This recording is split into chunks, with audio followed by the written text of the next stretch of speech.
Hey everybody, I am Volcano Max, and with me is Yezakura. Am I putting the emphasis on the right syllable there? Is it Yezakura? I gave up trying to explain how to pronounce it years ago. You gave up trying to explain how to pronounce your own screen name. Yeah, like no one ever gets it right, except for like the one guy, except for one streamer I met who lived in Japan. Okay. He's got it right. Okay, that's fair. Can you say it just once though? Just for everybody at home? Yeah, Zakura. Yezakura. Okay. Yeah, that's very awkward. I'm just gonna call you Sarah. So yeah, this is Sarah. So yes, this is the Legend of Dragoon. It's this is one of my favorite PlayStation RPGs, actually produced by Sony. So I think they still hold the IP rights as well, if they were ever going to do something else with this game, which they wouldn't. But yeah, this came out on PlayStation, I think, kind of late in the cycle. Like, it wasn't more than a year or two before the PS2 came out. I think. But yeah, it's Legend of Dragoon was 1999. Yep, PlayStation 2 was 2000. So pretty late in the PlayStation's life cycle. But it's one of my favorite RPGs on the console. The story is terrible. Like, it's bad. It's got every trope in the book. Like, if you go look at the TV tropes page for this game, which you shouldn't if you haven't played it because spoilers. You could literally basically read the story in the form of trope titles. Yeah, you really can. That's how tropey it is. But the gameplay is amazing. Like, they actually did some unique stuff. It has timed hits, like, you know, like the Mario RPGs tend to, but it presents them in a completely different way that makes, like, just regular attacks really fun to do. And it's one of the most interactive RPGs of the era, by far. I don't think even Paper Mario was quite as interactive with its combat system. And that's why I've played this game like 6 or 7 times to completion. I've gone through, you know, using every party member, even the bad ones. One time I even did a run with just the 2 worst characters in the game in my party, and I still managed to beat it. I forget who the other one besides, like... Shauna. Oh, so you did a run with just... And Dart, because you have to have Dart, but yeah. Great Commander, this way. So here's some of the stellar voice acting that this game has. It's really bad.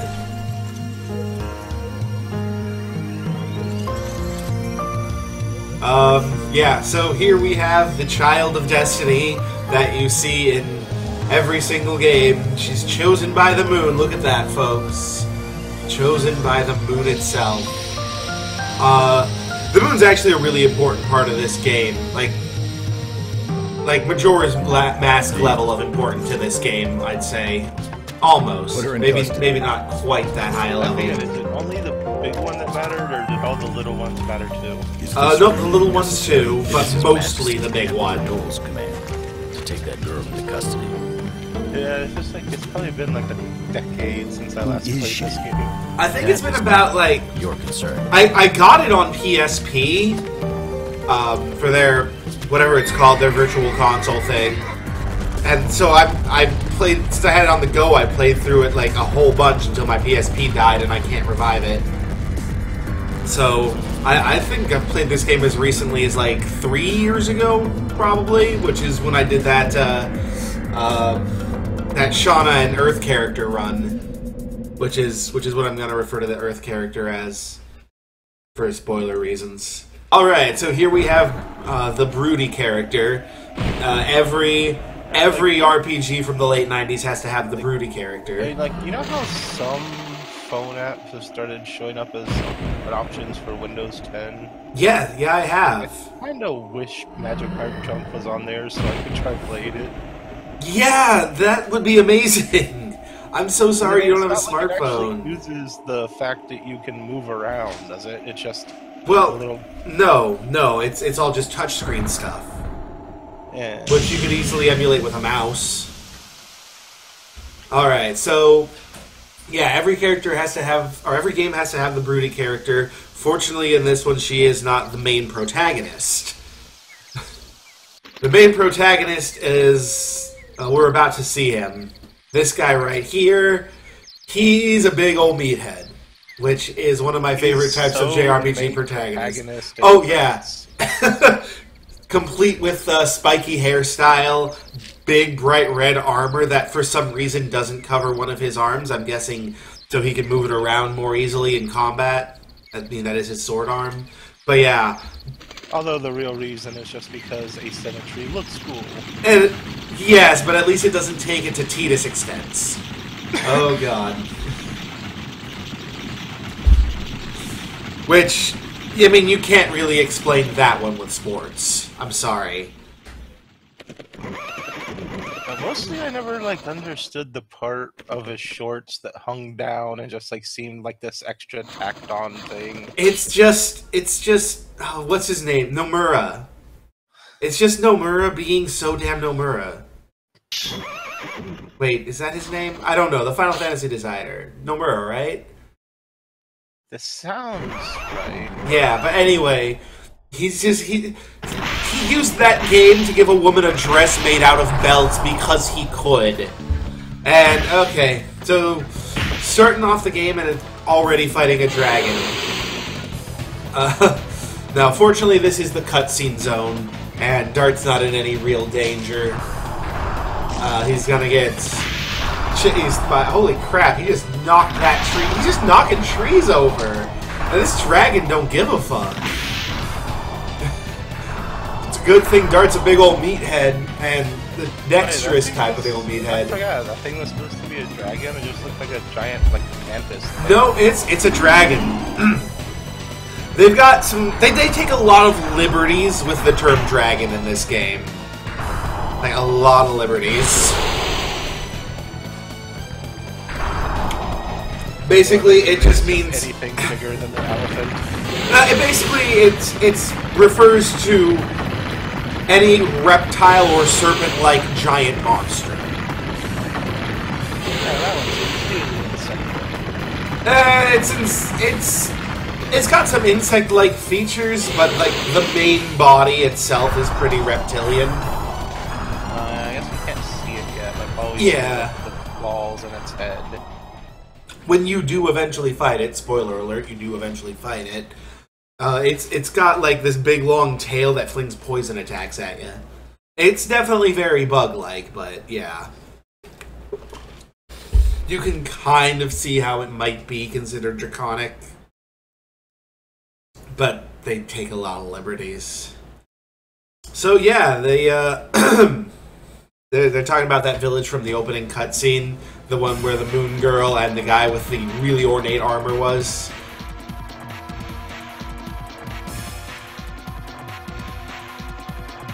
And it's called Celis, yeah. So Dart's from there, but he hasn't been there in years. So of course, as soon as he comes back, it's all, you know. Again, every trope in the book has to start with the main hero's hometown being destroyed. It has to. You know, I'm just gonna love pointing out all the tropes in this game because there's so many. I'm gonna miss like half of them probably because I don't even think I'd be able to catch every single one because I'm not that intimately familiar with tropes. But if it exists, it's probably in here. They're down there burning, Dart. Where do you think they are? They all just stepped out to go to the grocery store for a little while, but they left the stove on.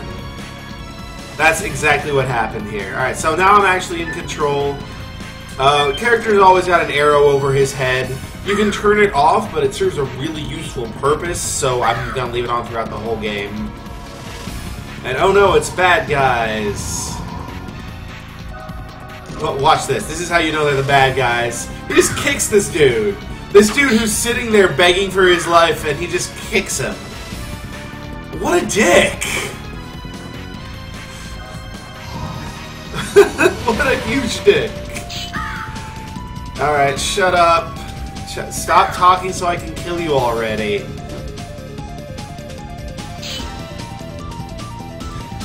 The translation's decent. I mean, it beats Final Fantasy VII's by a mile, but it's not as good as, say, Final Fantasy IX's. And there are a couple, like, Englishy moments later on. I don't really remember the specifics. There's nothing nearly as memorable as this guy are sick. Alright, so now to show off how the attacks work. You push the button to attack, he rushes forward, you have to time your hit with that box. And you can get, it's called an addition, and you get more complicated and better additions as the game goes on. Some of them get really complicated, but I've played this game enough that I am good at them. The more complicated ones, it might take me a few tries to get down, but for the most part, I'm going to be using... I'm just gonna let y'all know right now, I'm gonna be using the two most complicated party members in the entire game together for this run, just because they have the best potential damage output.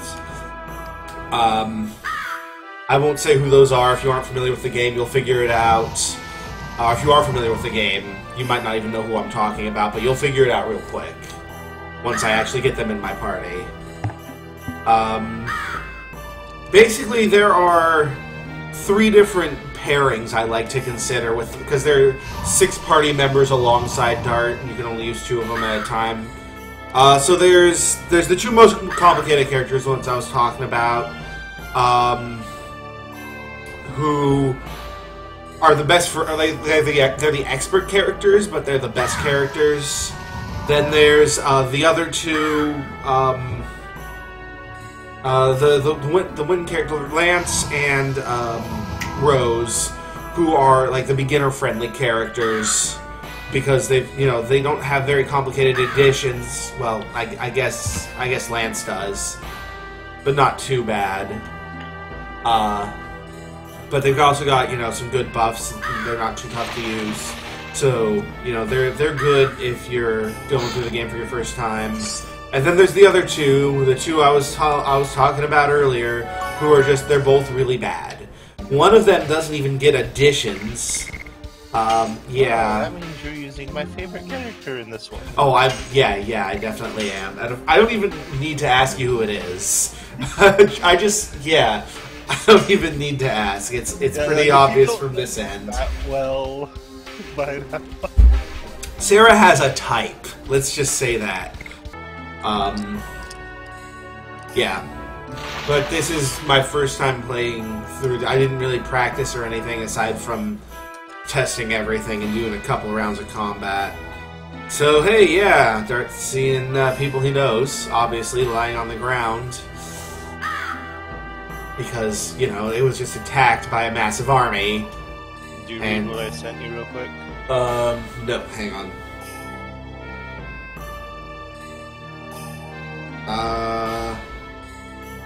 Where is it? I don't have it. On AIM. I guess I got to... You want me to just type it in the call instead? Type it in whatever works. I mean, I sent it on AIM. Yeah, but I did... Oh! Yeah, no, I know. Okay.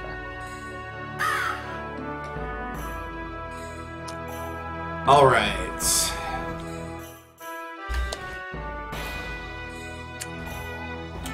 But yeah, this is my first time capturing a PlayStation game, so it took me so long to get set up.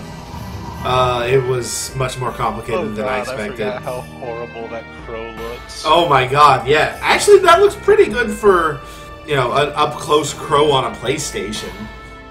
I mean, from far away, that honestly probably looks really crow-shaped.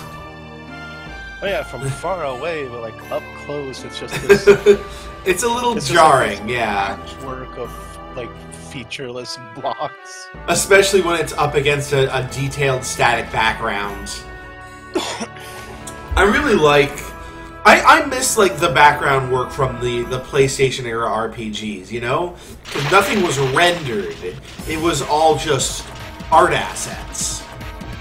I mean, most of these were hand-painted. Yeah, and they all look really good. I mean, this game doesn't look as good as, you know, like the PlayStation 1 Final Fantasies looked, because holy hell, they did some amazing backgrounds in those. But it still looks really nice. Oh yeah, Shauna's the Moon Girl, by the way.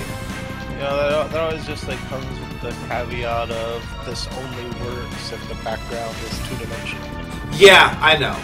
But I feel like, you know, everything's 16-bit era nostalgia now, but it's moving up into 32-bit era nostalgia, what with like Crash Bandicoot coming back and all that. So we might start seeing like indie studios design games like this to capture that feeling.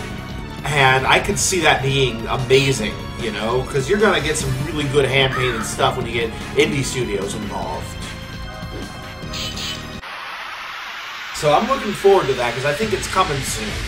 You know, there's going to be demand for that, for an RPG that emulates this era of RPGs. Quite possible. Oh yeah, and when the Final Fantasy VII Remake comes out and inevitably disappoints at least half the fan base, you know, they're really going to be craving something like that. I'm not even sure how to feel about that anymore. And I'm going to be honest, half the fan base is generous. It's probably going to be a lot more than half. So yeah, this is like kind of a mid-boss fight, I guess. I mean, most people, I kind of feel like they're trying to do too much with it. Oh, I know. Just giving us an updated Final Fantasy VII. I mean, that's what the fans wanted. Especially since the original Final Fantasy VII has aged so poorly. Like, even, like, 8 hasn't aged as poorly despite being objectively inferior game in every way. I wouldn't say objectively, but I agree with you. It is much, much worse. I mean, but there are people out there who love 8, you know? There are a lot of people who love 8 who think it's the highlight of the series. They're drawing Ultimas for half an hour and saying, hey, people like it. It's fundamentally broken as a person. People like it. Anyway, the guard feature in this game. This is probably the only game I've ever really used a guard or defend feature, because watch this. Watch what happens when I guard. Boom, my health goes up. It halves all incoming damage and gives you back 10% of your health. Guard is so useful in this game. Of course, if he keeps... Yeah, there are no healing spells. Well, I mean, there's 1 or 2, I think, but due to the way magic works in this game, you're almost never going to use them. So... I was gonna say, like, didn't the light character have healing spells? Yes. There are a few healing spells. I think the dark character and the water character also have one, and the light character has 2. So yeah, I'm just going to be healing up a little bit, because he can outpace me on damage if I am not careful. This is actually a pretty tough fight for so early in the game, just because I'm level 1, and I don't have a ton of different options for what I can do. But hey, there we go, he's dead now. It's cutting it close. He might have been able to kill you if he looked through that. No, he wouldn't have. He wouldn't have been able to one-shot me. The most damage he can do to me in one turn is 9, and I had 11 health. But at any rate, this gives me up to level 2! And gives me the Volcano edition, which is actually where my handle comes from. Little known fact. Is this actually what you used as the inspiration for that? You don't know the story? Like, I mean, all I remember is, like, you, like, making the name to sound like some, like, old-timey adventurer. No, not old-timey, like, late 80s. Well, it's old-timey now, because that was fucking over 20 years ago. Okay, yes, I know, but I'm 30, so shut up. But yeah, no, that's actually came from when I was having a conversation with Iggy. What's he going by on here? Iggy Stardust, I think. Yeah.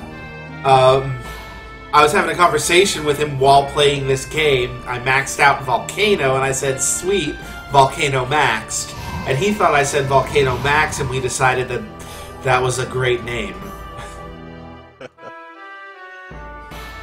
And that was, probably like a decade ago, and I've been using it since. There was also another character to go with Volcano Max called Viridian Kong, which, yeah, nothing much came him, unfortunately. The idea didn't really go anywhere. We had one... Changes his name like every couple months. Yeah, exactly. But still, we got a comic from Casey Green about the adventures of Volcano Max and Viridian Kong. Casey Green being the guy behind Dick Butt and the This Is Fine Dog. Two very, very well-known memes, even though they are both very old memes. Hey, he's the guy behind Dick Butt? Yeah, he's the guy behind Dick Butt. Damn. Yeah. Or if he didn't create it, he popularized it at the very least, but I think he created it. I was wondering if you were ever going to speak up in chat. Hey, CJ!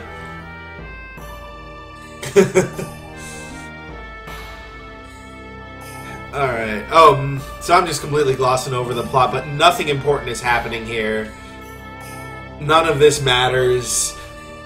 Darts from here, he misses Shauna, he's gonna go rescue her. Also, he's sad that everybody's dead. Fortunately. Bubba, like, these are the only 3 people in town left alive who... No, there's a... Like, this guy? Yeah, see, he's alive. Oh, they just burned the village down. Let's see. Is it this one? Yep. This is my first Stardust. That is weird. Damn you, Twitch. Anyway, there are 50 of these scattered throughout the game, and you get rewards for every 10 you find, and you need all 50 of them to access the game's ultimate super boss. So I'm definitely going to be getting all 50 of them. I remember where most of them are. I might have to look a few up. And if y'all were wondering why he didn't equip Volcano after getting it, it's because the editions have levels, and it's actually rather important to max out all of your editions. Let me go over the editions real quick now that I've gotten 2 of them. So Double Slash is the one I was using. You can see all the stats for it here, what level it's at, 1 through 5, how many hits it adds, SP, which is something that won't come up until later, and damage percent, which is the amount of damage you'll do, basically, if you complete the edition. It also says next level, 7 of 20 or 0 of 20.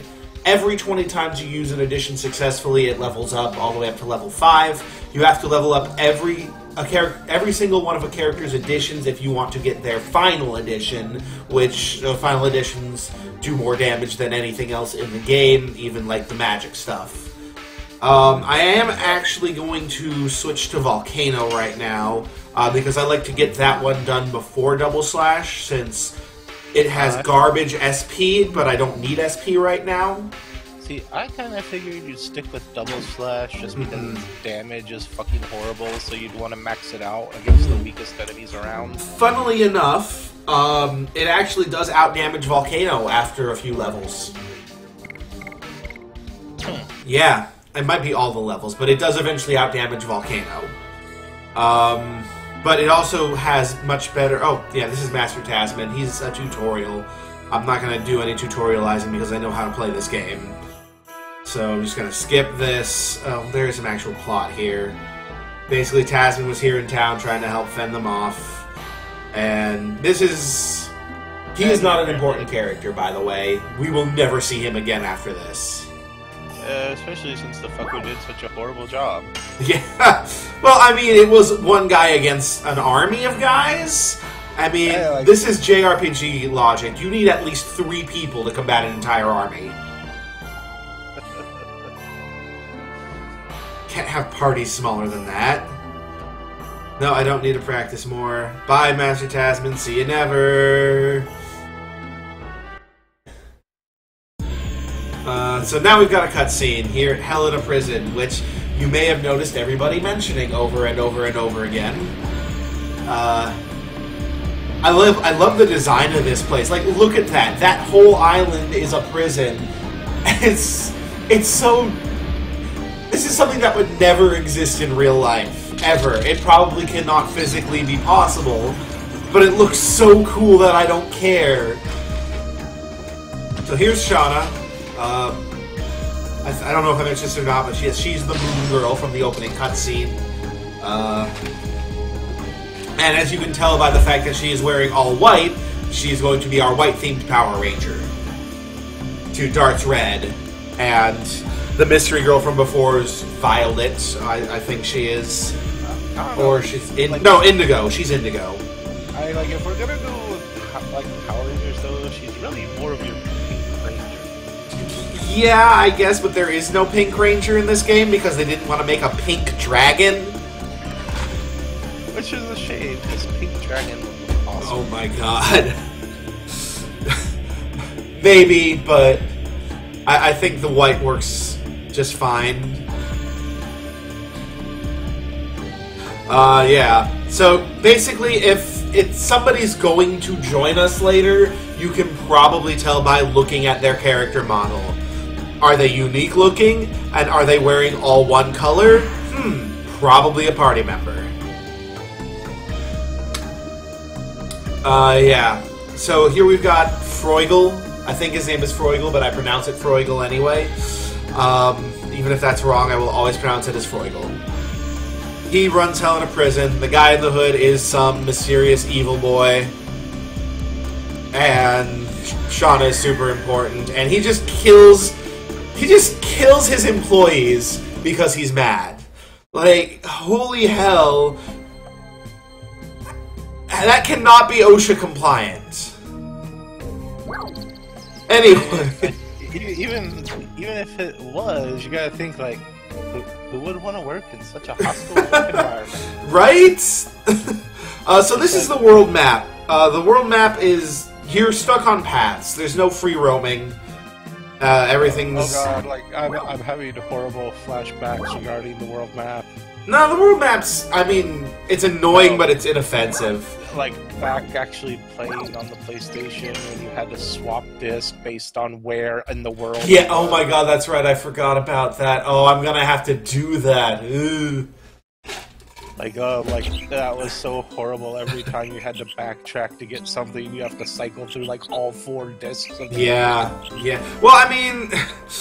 You do, like, need to go back to an area in Disc 1 early on, but I think they make it later on Disc 3, but I think they make it available on Disc 3 just for that purpose.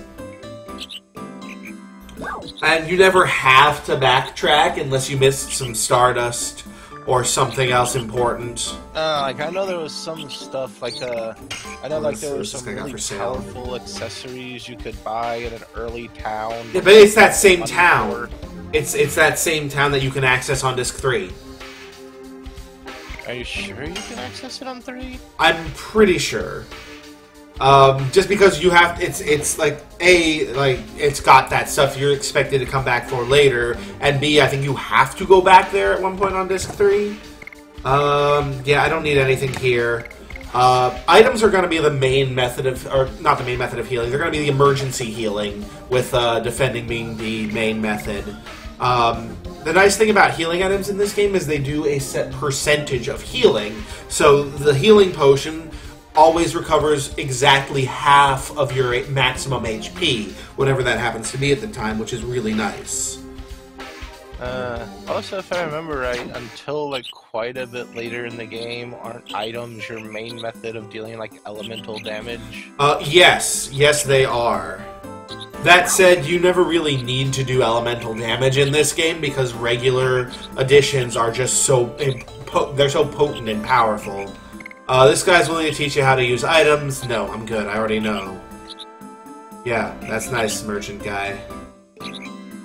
Alright, so... Hey, I'm gonna be quiet every once in a while, because I'm, like, still gotta go through my food. Oh yeah, no, you're fine. Yeah, I got a free healing potion over there. Now you can see the arrow over my head has been changing colors. It counts down how close I am to a random encounter. So, since it's red, it's gonna be happening any second now. Any second now. There it is. It's still, there is a randomness to it, but like, it still ticks down as you get closer. I think the way it works is the RNG has to trigger something like 4 different times, and oh my god, I have like no health. Oh yeah, now that I've leveled up, I heal more. Defending always heals 10% of your maximum HP, so the higher your level, the more you can heal. It's pretty nice. So I'm just gonna use this super easy fight to heal Dart back up to full real quick.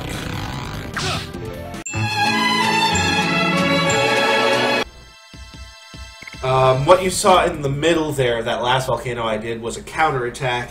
Sometimes the enemy will flash red, and I have to press circle instead of X. If I do that, the addition will keep going. If I fail that button press, I'll actually take damage.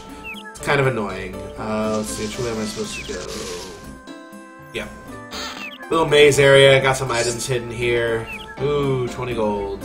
I can spend that on something, I guess. Let's see. And I think it's this way to get the treasure? Nope, that's to leave.